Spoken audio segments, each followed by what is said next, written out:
Now, hopefully that's not for me.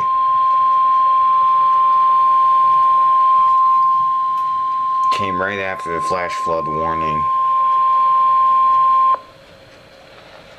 The National Weather Service in Grand Rapids has issued a tornado warning for southeastern Allegan County in southwest Michigan, southern Barry County in southwest Michigan, until 11:30 p.m. Eastern Daylight Time. At 10:53 p.m. Eastern Daylight Time, a severe thunderstorm capable of producing a tornado was located near Orangeville and moving east at 25 miles per hour. Hazard: tornado and quarter-size hail. Source: radar-indicated rotation. Impact: mobile homes will be damaged or destroyed. Damage to roofs, windows, and vehicles will occur. Flying debris will be deadly to people and animals. Tree damage is likely.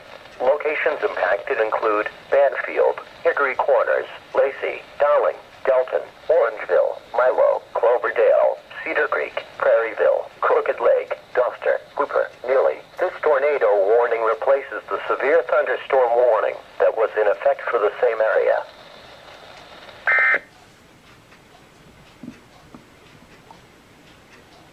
Following information give watches, warnings, and